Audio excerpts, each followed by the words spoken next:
আপনারা দেখছেন sting news. Sting নিউজে আপনাদের স্বাগত। আপনাদের সঙ্গে আমি হালিম। আজকে আমাদের অনুষ্ঠানের অতিথি শিক্ষাবিদ ডক্টর দেবনারায়ণ মোদক। দেবনারায়ণ বাবু, আপনাকে স্টিং নিউজে স্বাগত জানাচ্ছি। নমস্কার, আমি দেবনারায়ণ মোদক। আজকের এই অনুষ্ঠানে আমাকে আমন্ত্রণ জানানোর জন্য আমি স্টিং নিউজকে অসংখ্য ধন্যবাদ জানাচ্ছি। দেবনারায়ণ বাবু, আপনাকে আমার প্রথম প্রশ্ন। বলুন। আপনি পলিটিক্যাল সায়েন্স অর্থাৎ রাষ্ট্রবিজ্ঞান নিয়ে পড়াশোনা করেছেন এবং এই রাষ্ট্রবিজ্ঞান নিয়ে পড়াশোনা করতে করতেই আপনি বহু দূর এগিয়েছেন। আমার প্রশ্ন হলো, এই রাষ্ট্রবিজ্ঞান নিয়ে পড়াশোনা করার আগ্রহটা কিভাবে আপনার জন্মালো? আমি প্রথম বলি যে একেবারে কম বয়সে আমার ছাত্রাবস্থায়, বিশেষ করে স্কুল জীবনে, আমি ছাত্র রাজনীতির সঙ্গে কম বেশি জড়িয়ে পড়ি। আচ্ছা। এবং এই ছাত্র রাজনীতি তখনকার দিনে, আমি যদি 60-এর দশকের শেষ এবং 70-এর দশকের শুরুর কথা বলি, তখন কিন্তু একটা স্লোগান ছিল যেটা আমাকে খুব টানতো, স্টাডি অ্যান্ড স্ট্রাগল। আচ্ছা। অর্থাৎ লেখাপড়া এবং সংগ্রাম আন্দোলনকে এক সূত্রে গেঁথে ফেলার একটা প্রেরণা তখন ছিল। সেখান থেকেই আমার রাজনীতিতে আগ্রহটা আসে। আচ্ছা। এবং যখন আমি স্কুল ছেড়ে কলেজে যাই, তখন স্বাভাবিকভাবেই কোন বিষয়টা নিয়ে এগোনো যাবে এটা ভাবতে গিয়ে পলিটিক্যাল সায়েন্স অটোমেটিক্যালি আমার প্রেফারেন্সের মধ্যে চলে আসে। এবং সেটাই আমার শুরু। আচ্ছা, তাহলে এই পলিটিক্যাল সায়েন্স নিয়ে আপনি শিক্ষকতা করেছেন, অধ্যাপনা করেছেন। আমার প্রশ্ন হলো, কোথায় কোথায় আপনি শিক্ষকতা করার সুযোগ পেয়েছেন এই রাষ্ট্রবিজ্ঞান নিয়ে? এক্ষেত্রে একটা প্রচ্ছন্ন গর্ববোধ আমার আছে। আচ্ছা। সেটা হচ্ছে যে আমি স্কুল, কলেজ এবং বিশ্ববিদ্যালয় 3 স্তরেই পড়ানোর সুযোগ পেয়েছি। আচ্ছা। অতএব রাষ্ট্রবিজ্ঞান পঠন পাঠনের সঙ্গে একেবারে গোড়া থেকে একেবারে শীর্ষ স্তর পর্যন্ত একটু বিচরণ করার যে সুযোগ, স্কুল, কলেজ, বিশ্ববিদ্যালয় 3টে স্তরেই পড়িয়েছি। 3টে স্তরেই আমি পড়িয়েছি। তাহলে স্কুলের গল্পটা শুনি। আমি একেবারে MA পাশ করার পরপরই স্কুলে চাকরি পেয়ে যাই। আচ্ছা। নিশ্চিতভাবেই তখন একটা কম্পালশন ছিল পারিবারিক এবং অন্যান্য ক্ষেত্রে যে কোনো জায়গায় আমাকে একটা চাকরি পেতে হবে। তার জন্য বিভিন্ন জায়গায় ইন্টারভিউ দিয়েছি। তা সেখানে তেহট্ট হাই স্কুল, এখানে আমি প্রথম চাকরিটা পেয়ে যাই। আচ্ছা। এভাবে স্কুল শিক্ষক হিসেবে জীবন শুরু হয়। তার কয়েক দিনের মধ্যেই ইউনাইটেড ব্যাংকের অ্যাপয়েন্টমেন্ট আমার হাতে আসে। আচ্ছা। এবং সে সময় স্কুল মাস্টারমশাইদের মাইনে ছিল না, খুব অল্প, খুব অল্প। কিন্তু ব্যাংকের চাকরিটা খুব লোভনীয় ছিল। কিন্তু আপনার সালটা মনে পড়ছে, মানে কোন সময় ওটা? এটা একেবারে ঠিক 1980 সাল। 80 সাল। 1980 সাল। এবং সেই সময় নিজের মধ্যে প্রচন্ড একটা লড়াই। আচ্ছা। কারণ 1.5 গুণ মাইনে, আমার পোস্টিং আবার ছিল খুব লোভনীয়, ইউনাইটেড ব্যাংক অফ ইন্ডিয়ার কৃষ্ণনগর শাখা। আচ্ছা। আর এদিকে তেহট্ট হাই স্কুলে চাকরি।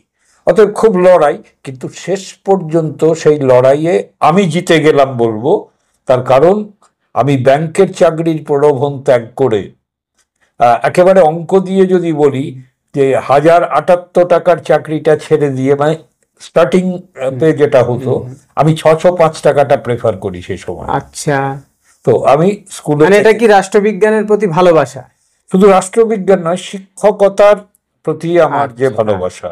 আচ্ছা। তো সেটাই আমি তেহট্টয় থেকে যাই। তারপরে কলেজে, তার 2 বছরের মধ্যেই আমি 3টে তখন অ্যাফিলিয়েটিং ইউনিভার্সিটি ছিল পশ্চিমবঙ্গে, কলকাতা, বর্ধমান এবং নর্থ বেঙ্গল। আচ্ছা। 3টে প্যানেলেই আমার জায়গা হয়। এটা বলার অপেক্ষা রাখে না যে এই সময়কালে আমি নিজেকে তৈরি করছিলাম এবং সেভাবে অ্যাপিয়ার করছিলাম। তো শেষ পর্যন্ত আমি এই 3টের মধ্যে স্বাভাবিকভাবে কলকাতা বিশ্ববিদ্যালয় প্রেফার করি এবং বাড়ির কাছাকাছি নবদ্বীপ বিদ্যাসাগর কলেজে আমি অ্যাপয়েন্টমেন্ট পাই। আচ্ছা, সেখানে আমি 10 বছর শিক্ষকতা করেছি। সৌভাগ্যক্রমে আমিও নবদ্বীপ বিদ্যাসাগর কলেজের স্টুডেন্ট। তো তাহলে আমার পক্ষে খুব একটা ভালো খবর আর কি। তো যাই হোক, নবদ্বীপে বছর 10 ঠিক এক্স্যাক্টলি 9.5 বছর হবে এখানে কাজ করতে করতেই। তখন কি ওখানে রাষ্ট্রবিজ্ঞানে অধ্যাপনা করছে? হ্যাঁ হ্যাঁ হ্যাঁ, আচ্ছা, আমি রাষ্ট্রবিজ্ঞানের অধ্যাপক হিসেবেই নিয়োগ পাই নবদ্বীপ বিদ্যাসাগর কলেজে। সেখানে সালটা মনে পড়ছে কত? এখানে একটা মজার কথা মনে পড়ে গেল হঠাৎ। সেটা হচ্ছে যে আমি 82 সালে কলেজ সার্ভিস কমিশনে সিলেক্টেড হই। আচ্ছা, কিন্তু প্রথমে আমাকে নর্থ বেঙ্গলে অ্যাফিলিয়েটেড ফালাকাটা কলেজে অ্যাপয়েন্টমেন্ট দেওয়া। আচ্ছা, তখন বয়সটাও কম, উচ্ছ্বাসটা বেশি, আর সবকিছু জানাও ছিল না। আমি ফালাকাটার চাকরিটা রেফিউজ করি। আচ্ছা, এবং তার জন্য আমাকে কার্যত পানিশমেন্ট দেওয়া হয় কোনো ঘোষণা ছাড়াই। আমার পরে প্যানেলে যারা আছে তারা নিয়োগ পেয়ে যায়, আমি পাই না। শেষ পর্যন্ত প্রায় 1 বছর পানিশমেন্ট হওয়ার পরে 83 ফেব্রুয়ারি মাসে আমি নবদ্বীপ বিদ্যাসাগর কলেজে। সেখানে কত বছর অধ্যাপনা করলেন? 9.5 বছর। 9.5 বছর। আচ্ছা, এইবার ইউনিভার্সিটির গল্পটা, সেখানে অধ্যাপন। সেখান থেকে আমি 92 সালের জুলাই মাসে আমি বিদ্যাসাগর ইউনিভার্সিটি মেদিনীপুরে অ্যাপয়েন্টমেন্ট পাই। এবং 92 সাল থেকে আমার জীবনে কার্যত একটা নতুন পর্ব শুরু হয়। আচ্ছা, তার কারণ হচ্ছে যে স্কুল কলেজ স্তরে আমি মূলত পঠন পাঠনের সঙ্গেই যুক্ত ছিলাম এবং নিজের গবেষণার কাজে ছিলাম। আর বিশ্ববিদ্যালয়ের বৃহত্তর পরিমণ্ডলে আমি একটা সামগ্রিকভাবে গবেষণার জায়গা খুঁজে পাই।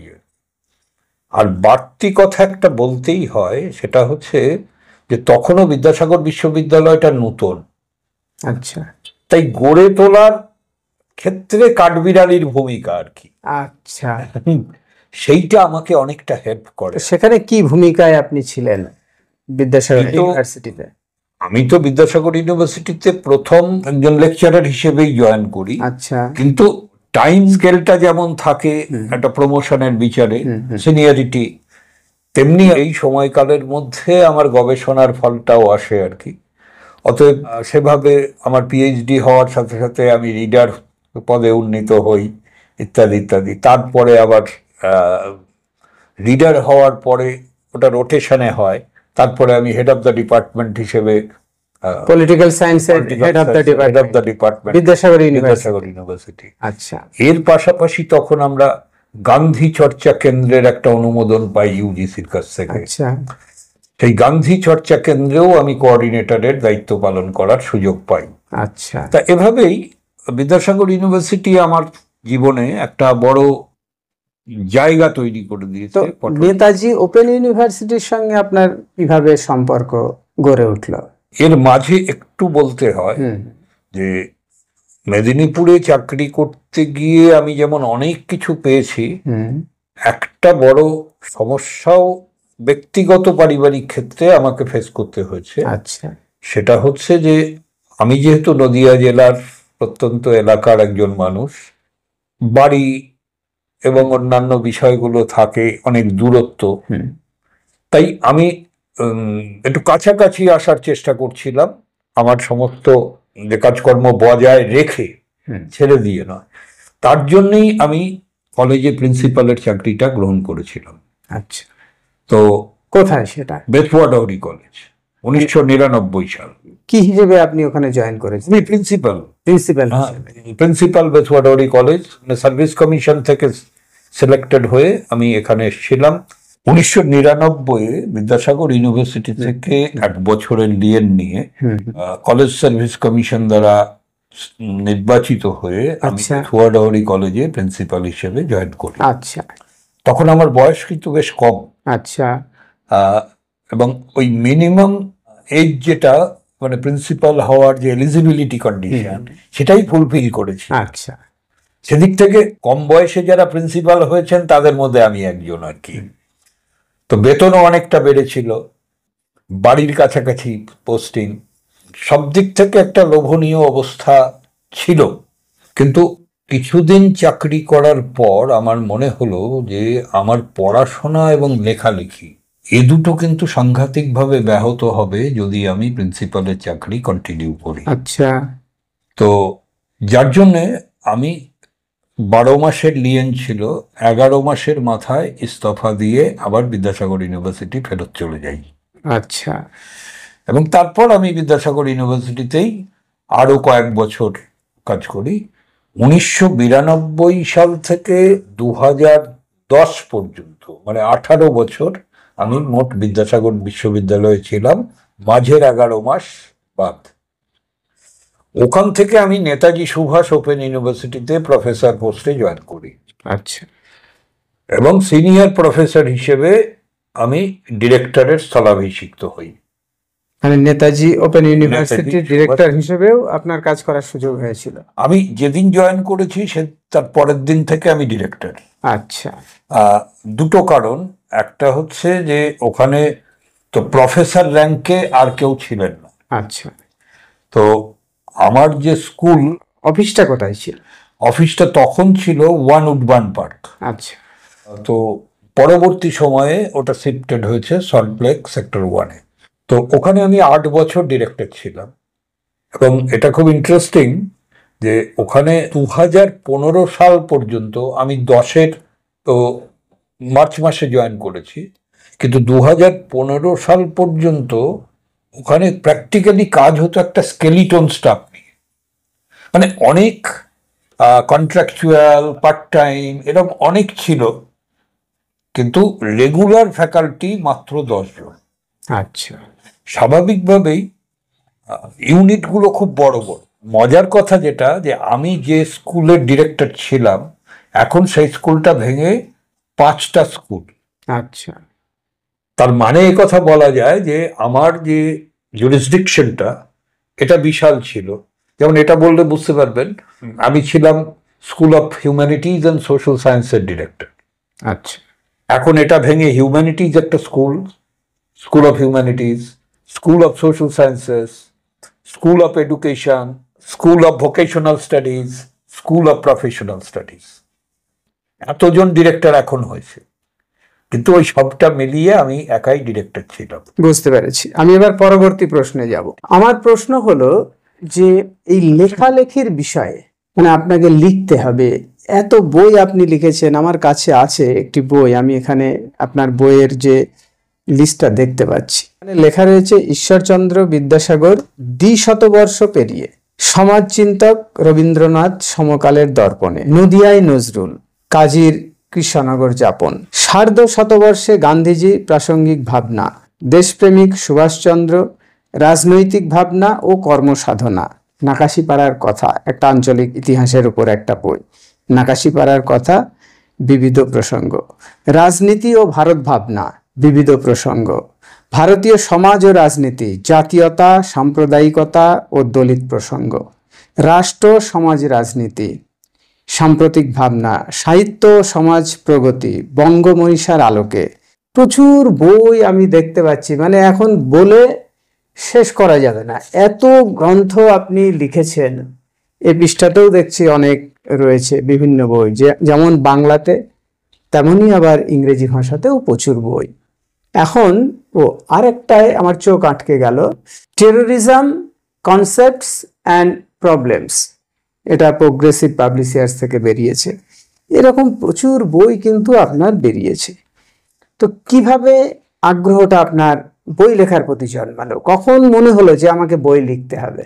প্রথম একটা কথা বলি, সেটা হচ্ছে আমার শ্রদ্ধেয় শিক্ষক শ্রী গোপাল চন্দ্র নাথ, যিনি বেথুয়াডাহরি বোর্ড ফ্রি প্রাথমিক বিদ্যালয়ের শিক্ষক ছিলেন, তার একটা বড় পরিচয় বেথুয়াডাহরির সংস্কৃতি জগতে তিনি একজন অগ্রদূত ছিলেন বলা যেতে পারে। আচ্ছা, তিনি আমার মতো অনেককেই উৎসাহিত করতেন সাংস্কৃতিক কাজকর্মে। আচ্ছা, দেশবন্ধু পাঠাগারের মঞ্চে বিভিন্ন বিষয়ে তিনি আমাকে বক্তৃতা করার জন্য পিছন থেকে উৎসাহিত করতেন। একদিন একটি বিষয়ে আমি বক্তৃতা করেছিলাম, সাহিত্য ও সমাজ প্রগতি। তা বক্তৃতা করে নামছি, উনি বললেন শোন এদিকে। আমি বললাম, হ্যাঁ মাস্টারটা বলুন। যা বললি সেইটাকে লিখে এনে আমাকে দিবি, আমার পত্রিকায় আমি ছাপবো। আচ্ছা, সাগ্নিক বলে একটি পত্রিকা, হ্যাঁ শুনেছি। তো পাশেই বসেছিলেন আমার অগ্রজ প্রতিম বাসুদেব বল, যিনি নৌকাডুবিতে মারা গেছিলেন। পড়ছিলাম আপনার বইতেই উল্লেখ আছে। হ্যাঁ, তো এবার বাসুদাকে বললেন তুমি কিন্তু ওর কাছে লেখাটা আদায় করবে, এবং শেষ পর্যন্ত মানে বাধ্য হয়েই মাস্টারমশাইয়ের নির্দেশ পালন করতে গিয়েই ওই লেখাটা লিখতে হয়েছিল, আমি লিখেছিলাম, এবং সেটাই আমার প্রথম মুদ্রিত রচনা। আচ্ছা, এবং সেটা ওই সাগ্নিক পত্রিকাতেই প্রকাশিত হয়েছিল। আচ্ছা, এবং তারপর থেকেই আমার এই ছোটখাটো লেখালেখি এগুলো চলতে থাকলো। বড় লেখা যাকে বই বলতে পারি, সেটা কিন্তু প্রথম আমার পিএইচডি থিসিসকে বই আকারে প্রকাশ করা। আমার বিষয়টা প্রধানত ছিল ভারতের কমিউনিস্ট আন্দোলন, বড় করে বললে 1942 থেকে 64 সাল, মানে পার্টি ভাগ হয়ে সিপিআইএম জন্মের আগে পর্যন্ত। সিপিআইএম নয়, আচ্ছা, 64 সালে সিপিআইএম এর জন্ম হয়েছে, তার আগে পর্যন্ত 42 সাল থেকে 64। এবং স্পেসিফিক কোশ্চেন ছিল ভারতের জাতি প্রশ্ন। জাতি প্রশ্ন বলতে বিভিন্ন জনজাতি যেগুলো রয়েছে, তো এখানে আসবে আঞ্চলিকতার প্রশ্ন, সম্প্রদায়গত প্রশ্ন ইত্যাদি, যে প্রশ্নগুলো, মানে জাতীয়তা মানে ভারতবাসী এরকম ব্যাপারটা নয়। বুঝতে পেরেছি। আমার প্রশ্ন যেটা ছিল সেটা হচ্ছে যে আপনার লেখার প্রতি যে আগ্রহটা, সেটা তো শুনলাম কোথা থেকে প্রথম আপনার আগ্রহটা জন্মেছিল, তারপরে এতগুলো বই লেখা, এই বিষয় নিয়ে একটু বলুন। এবার আমি বলি যে আমার পিএইচডি থিসিসটা যখন বই আকারে পাবলিশড হলো, আচ্ছা, তখন স্বাভাবিকভাবেই বই লিখতে আমি পারি, আচ্ছা, এই যে একটা বিশ্বাসটা এইটা আমি গেইন করতে পারলাম। আচ্ছা, এবং তারপর থেকে প্রথমে সংখ্যাটা বলি, বলে শেষ করা যাবে না বলছেন এমনটা নয়, 16টি বই আমি নিজে লিখেছি এখনো পর্যন্ত। 16টা। 8টি বই আমি সম্পাদনা করেছি, মোট 24টি। আর 2টি বই আশা করছি পুজোর মধ্যেই বা পুজোর পরেই প্রকাশিত হবে। আপনার বইগুলো তো বেশিরভাগই হচ্ছে গবেষণাধর্মী। 100 বার। তাহলে এই গবেষণাধর্মী বই লিখতে গেলে তো সবসময় গবেষণা করেই লিখতে হয়, তথ্য সংগ্রহ করেই লিখতে হয়, সেটা তো অনেক সময় সাপেক্ষ। আচ্ছা, এইখানে আমি একটা কথা বলি যে আমার লেখাপড়ার কথা এবং আমার চাকরির কথাকে একটা বাক্যে আমি ধরে ফেলার চেষ্টা করি। সেটা হচ্ছে যে আমার জীবনে নেশা এবং পেশার একটা মেলবন্ধন ঘটে গেছে। আচ্ছা, তো আমার নেশা পড়ানো, আমার পেশা পড়ানো। তো এই পড়ানো থেকেই এসছে গবেষণার জায়গাটা। এবং আর কোনো কাজের দিকে পরে প্রথম দিকে যা করেছি জীবনে, কিন্তু গত 30 বছর প্রায় আমি শুধু পড়াশোনা করি, ছেলেমেয়ের মধ্যে সেটাকে নিয়ে যাওয়ার চেষ্টা করি, আর লেখালেখি করি। আচ্ছা, তাহলে আমি যদি আপনাকে প্রশ্ন করি, আপনি এত পড়াশোনা করেছেন, এতগুলি গ্রন্থ লিখেছেন, এত জ্ঞানের গভীরতা আপনার, তো প্রত্যেক মানুষের কিন্তু একটা চাওয়া পাওয়া থাকে, কোথাও কি আপনার মনে হয়েছে যে আপনার যোগ্যতা অনুযায়ী আপনি যোগ্য স্বীকৃতি কি পেয়েছেন? দেখুন, এটা খুব কঠিন প্রশ্ন। আমি শুধু এইটা বলি বিনয়ের সঙ্গে যে আমি স্বীকৃতির জন্য এসব কাজ করিনি। আচ্ছা, আমি ওই যে বললাম আমার নেশা এবং পেশা এই দুটোকেই আমি সম্মান করি। তো আমি আমার অন্তরের তাগিদে এই কাজগুলো করেছি। এর বিনিময়ে কি পাবো আমি আগেও কখনো ভাবিনি, এখনো ভাবি না। তাহলে সার্থকতা কোথায় খুঁজে পান? সার্থকতা এটাই যে আজকে বড় কোনো পদ না থাকলেও আমি রিটায়ার করেছি 10 বছর, এখনো আমার ছাত্রছাত্রীরা আমাকে মনে রাখে, এখনো বিভিন্ন প্রতিষ্ঠান আমাকে ডাকে, এখনো পর্যন্ত আমি এই ভালোবাসাটা তাদের কাছে পেয়েছি যারা অন্তত লেখাপড়াটা নিয়ে থাকেন এবং লেখাপড়ার প্রতি যাদের ভালোবাসাটা আছে। এটাই আমার সার্থকতা। বুঝতে পেরেছি। একজন শিক্ষক বেঁচে থাকে তার ছাত্রছাত্রীদের মধ্যে, একজন শিক্ষক বেঁচে থাকেন, যে কোনো মানুষই বেঁচে থাকেন তার কৃত্যের মধ্যে।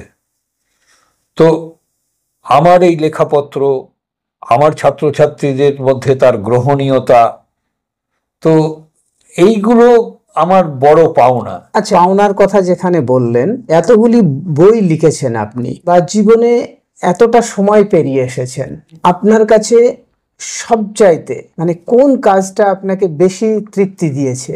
বিশেষ কোন কাজটার জন্য, যে কাজটা বা যে সম্মান হোক বা এমন কোনো কাজ বা এমন কোনো বিষয় আছে যেটা আপনাকে সবচাইতে বড় তৃপ্তি দিয়েছে?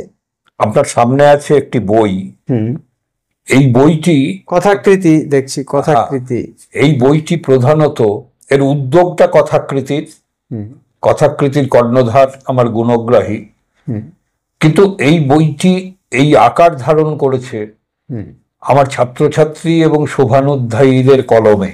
হুম, এইটা মানে এই মাত্রায় যে আমাকে নিয়ে আমার ছাত্রছাত্রীরা, আমার অন্যান্য সহকর্মীরা, আমার গুণগ্রাহীরা, তারা যে এই মাত্রায় এই বইটা নিয়ে উৎসাহী হতে পারেন, আমি জীবনে কখনো কল্পনা করতে পারি। আচ্ছা, এই বইটা সম্পর্কে একটু দর্শকদের বলবেন, এটা নিয়ে কি কি এমন কাজ হয়েছে? এটা প্রথম বলি যে নীলাদ্রি শেখর সরকার, যিনি বইটির মূল উদ্যোক্তা এবং সম্পাদক, তিনি যখন আমাকে এরকম একটা প্রস্তাব দিলেন, আমি তখন বললাম, মানে বইটি হচ্ছে, আমি যেটা দেখতে পাচ্ছি 508 পৃষ্ঠার বই, সম্পূর্ণ বইটি হচ্ছে আপনাকে নিয়ে। 560 পেজ আছে এতে। বইটা পড়লে আপনাকে জানা যাবে, পড়া যাবে। বইটিকে ঘিরে হ্যাঁ, যে কর্মযোগ্য আমি লক্ষ্য করেছি, যে উৎসাহ, উদ্দীপনা, ভালোবাসার অক্ষরগুলো, সেইগুলো হচ্ছে বড়। বই একটা দাঁড় করানোটা কঠিন নয়, এরকম একটা বই হয়তো অনেকেই দাঁড় করাতে পারে। আমি শুধু শেষটা বলি, এবং যারা যারা লিখেছেন আপনাকে নিয়ে, আমি শুধু শেষটা বলি। আমার একেবারে অশীতিপর মাস্টারমশাই সদ্য রাসবিহারী নাথ কিছুদিন আগে মারা গেলেন। তিনি 90 বছর পার করার পরে তিনি লিখেছেন তো বটে, তিনি, হ্যাঁ আমি যাব দেবনারায়ণের বইয়ের উদ্বোধন অনুষ্ঠানে। তো এটা একটা এক্সাম্পল, এরকম আরো কেউ কেউ আছেন। আমি অবাক হলাম, আমার বেশ কিছু ছাত্রছাত্রী যারা বিদ্যাসাগরে পড়ান, যারা কলকাতার বিভিন্ন কলেজ বিশ্ববিদ্যালয়ে পড়ান, যারা মালদায় পড়ান, তারা সব গাড়ি টাড়ি ভাড়া করে তারা এসছেন বেথুয়াডহরিতে এই বইয়ের উদ্বোধনী কর্মসূচিতে তারা অংশ নিতে। আচ্ছা, এবং শেষ যে মানুষটি বাড়ি পৌঁছেছেন রাত্রি 1:45। আমি 7টার সময় তাদের ছেড়ে দিয়েছি এখান থেকে, কিন্তু রাত্রি 1:45 তারা পৌঁছেছেন। তো ভোরবেলা বেরিয়ে গাড়ি নিয়ে এসে তারা, এই যে একটা আন্তরিক একটা বিষয়, যখন এটার উদ্বোধন হচ্ছে 23 সালে, তখন তো কোথায় হয়েছিল উদ্বোধনটা? বেথুয়াডহরি দেশবন্ধু স্মৃতি পাঠাগারে তা একটা অনুষ্ঠান করে হয়েছিল। কিন্তু আমি বলছি যে এই যে একটা আবেগ আমাকে ঘিরে তাদের মধ্যে যেটা তৈরি হয়েছে, এটা আমার জীবনে একটা বড় পাওনা। তো এই জন্য এটা আমাকে একটা অন্যরকম তৃপ্তি দিয়েছে। আর যদি বলেন অন্য বইগুলোর মধ্যে কোনটা করে আমি বেশি তৃপ্তি পেয়েছি, তাহলে আমি বলবো নাকাশিপাড়ার কথা। নাকাশিপাড়ার কথা, যেটা আমার খুব প্রিয় বই, আমি ভেরি রিসেন্ট বইটা পড়ছি। আচ্ছা, তার কারণ হচ্ছে নিজের এলাকাকে নতুন ভাবে জানা। তো এই জানাটা বাইরে থেকে খুব কঠিন, একটু ভিতরে যেতে হয়। সত্যি কথা বলতে আমি হতাশ হয়ে যাচ্ছিলাম। নীলাদ্রিকে আরেকবার ধন্যবাদ দিতে হয়, অনেক দিন পরিশ্রম জমা হয়েছিল। একটা সময় ভুলতে বসেছিলাম যে আমি এরকম একটা কাজ করছি, ভুলতে বসেছিলাম। 10 বছর ধরে আমি কাজ করেছি। এবার করোনার সময় আমি 2 দিনের জন্য বাড়ি এসেছিলাম, করোনা না জেনে, কিন্তু আটকে গেলাম প্রায় 6 মাস 7 মাস। সময় প্রথম একটা সপ্তাহ নিজেকে খুব হতাশ মনে হল, কারণ আমার ল্যাপটপটা পর্যন্ত আমার আগরপাড়ার বাড়িতে। আচ্ছা, আমার যে কাজগুলো আমি করছিলাম পেন্ডিং, সব সেখানে জমা, কিছু করার নেই। কি করা যায়? আলমারিতে বইপত্র নামাই, ধুলো ঝাড়ি, হঠাৎ ধুলোর মধ্যে থেকে অনেকগুলো ফাইল উকি মারছিল। ওই 10 বছরের কাগজগুলো সেখানে জমা হয়ে আছে। আচ্ছা, তা সবাই যখন মৃত্যু ভয়ে কাতর, আমি তখন ওই একটা একটা করে কাগজ বের করি, আর আমার সেই সুপ্ত ইচ্ছেটা জেগে ওঠে। নীলাদ্রি তখন কি লেখালেখি শুরু করলেন করোনার হ্যাঁ। সময়? আচ্ছা। নীলাদ্রি এসে বলে, কাকু এগুলো কি করছেন? আমি বলি, করছি তো, কিন্তু কি উপায়, এখন তো কলকাতাও যেতে পারবো না, পাবলিশারের কাছেও তো পৌঁছাবে না। নীলাদ্রি বলল যে আপনি কাজ করুন, ওই দায়িত্বটা আমার। আচ্ছা। এবং সম্ভবত মার্চ মাসের 13 তারিখ থেকে কাজ শুরু করেছিলাম, মানে করোনার ফার্স্ট ডে থেকে, কারণ ওই দিনই ধুলোঝাড়া শুরু হয়েছিল। সেপ্টেম্বর মাসে বই প্রকাশ হয়ে গেল। তাহলে করোনা কালে আপনার কটা বই প্রকাশিত হয়েছিল? করোনা কালে আমার 3টে, একেবারে ঘোর করোনায় 3টে বই প্রকাশ হয়েছে। আচ্ছা।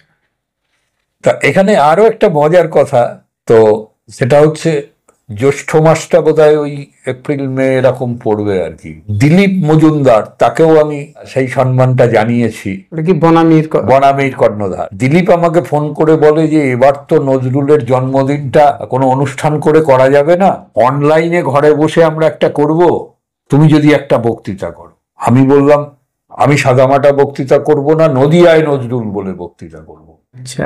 দিলীপ খুব উৎসাহিত হলো। পরের দিন সকালবেলা আবার নীলাদ্রি এসে আমাকে বলল যে কাকু, আমি বক্তৃতাটা শুনেছি, অনেক কিছু আমার জানা ছিল না, ওইটা আপনি লিখে দেন, আমি ওইটা একটা পুস্তিকা আকারে বের করব। আমি বললাম, না, নদিয়াতে নজরুলের কর্মকাণ্ড নিয়ে ইতিমধ্যে আমার 4টে লেখা বেরিয়েছে, অতএব তুমি যদি রাজি থাকো, এখন তো আমার কোথাও যাওয়ার উপায় নেই করোনা, তুমি যদি রাজি থাকো তাহলে আমি নজরুলের উপর, তার কৃষ্ণনগর যাপনের উপর একটি বই করব। এভাবে নাকাশিপাড়ার কথা প্রকাশের পরে নদিয়ায় নজরুল প্রকাশিত হল।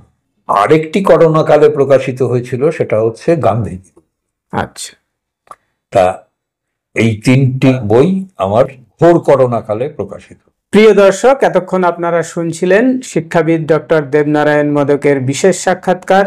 আবার অন্য কোনো বিষয় নিয়ে আপনাদের সঙ্গে আমার অন্য কোনো অনুষ্ঠানে দেখা হবে। আমাদের অনুষ্ঠান আমরা এখানেই শেষ করছি। ভালো থাকবেন। নমস্কার, ভালো থাকবেন।